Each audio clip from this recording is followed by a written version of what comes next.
नमस्कार. विराज रेसिपीमध्ये आज आपण फिश करी बनवणार आहोत. अगदी सोप्या घरगुती पद्धतीने आणि कमीत कमी मसाले वापरून ही फिश करी आज आपण बनवणार आहोत. चला तर मग रेसिपीला सुरुवात करूया. फिश करी बनवायला सर्वात आधी फिश स्वच्छ धुवून घ्यायची. ही फिश इथे धुवून घेतलेली आहे. फिश आपण मॅरिनेट करून घेऊ.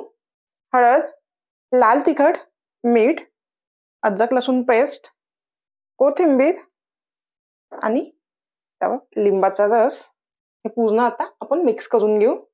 मॅरिनेट केल्यानंतर 10 मिनिटसाठी हे आपण असंच ठेवून देऊ. तोपर्यंत भाजीसाठी फोडणी तयार करून घेऊ. फोडणी करायला कढाईमध्ये आधी तेल टाकून घेऊ. तेल गरम झालं की त्यामध्ये जिरं टाकून घेऊ. जिरं छान तडतडलं की बारीक चिरलेला कांदा आधी व्यवस्थित शिजवून घ्यायचा. कांदा थोडा सॉफ्ट झाला की त्यात अद्रक लसूणची पेस्ट आणि जे ड्राय मसाले आहे ते आपण आधी सुद्धा टाकलेले आहे. त्याच्या क्वांटिटीनुसार बाकी मसाले टाकायचे. थोडी हळद, लाल तिखट, धने पावडर, जिरा पावडर आणि मीठ हे पूर्ण मसाले यामध्ये 1 ते 2 मिनिटं व्यवस्थित शिजवून घेऊ. मध्ये बारीक चिरलेला टोमॅटो, हे टोमॅटो सुद्धा यामध्ये व्यवस्थित मिक्स करून घेऊ. थोडी कोथिंबीर. फोडणीमध्ये कोथिंबीरची टेस्ट खूप छान येते. यावर झाकण ठेवून टोमॅटो आधी व्यवस्थित शिजवून घेऊ.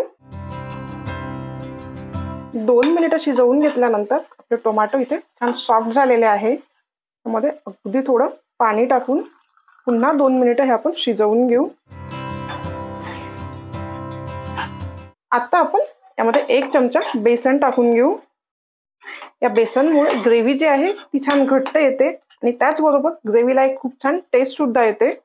मसाल्यामध्ये जर तुम्हाला खोबरं बारीक करून लावायचं असेल तर खोबरं सुद्धा तुम्ही लावू शकता. बेसन टाकल्यानंतर त्यामध्ये व्यवस्थित मिक्स करून घेऊ. याच प्रकारे पुन्हा 2 ते 3 मिनिटं शिजवून घेऊ, ज्यामुळे बेसन सुद्धा व्यवस्थित शिजल्या जाते. पूर्ण मसाले इथे व्यवस्थित शिजलेले आहे. आता आपण यामध्ये ग्रेव्हीसाठी पाणी टाकून घेऊ.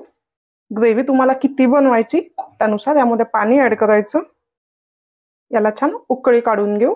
ग्रेव्हीला छान उकळी आल्यानंतर यावर झाकण ठेवून थोडा वेळ ही ग्रेव्ही आपण अशीच शिजवून घेऊ. 2 ते 3 मिनिटं ग्रेव्ही इथे व्यवस्थित शिजवून घेतलेली आहे. आता आपण मॅरिनेट केलेली फिश यामध्ये टाकून घेऊ. ग्रेव्हीमध्ये हे व्यवस्थित मिक्स करून घेऊ. यावर झाकण ठेवून मीडियम फ्लेमवर ही फिश आपण शिजवून घेऊ. 5 ते 7 मिनिटानंतर आपण चेक करून घेऊ. आपली भाजी इथे बनून तयार आहे. फिश शिजली की नाही हे जर चेक करायचं असेल तर या प्रकारे तुम्ही चमच्याने प्रेस करून सुद्धा बघू शकता. इझिली फुटत आहे, म्हणजेच आपली फिश इथे शिजलेली आहे. गॅस आपण बंद करून देऊ. यावर कोथिंबीर टाकून घेऊ.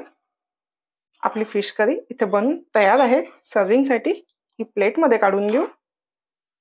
अगदी सोप्या आणि घरगुती पद्धतीने बनवलेली ही फिश करी इथे बनवून तयार आहे. ही फिश करी तुम्ही तुमच्या आवडीनुसार भात, पोळी किंवा भाकरीसोबत खाऊ शकता.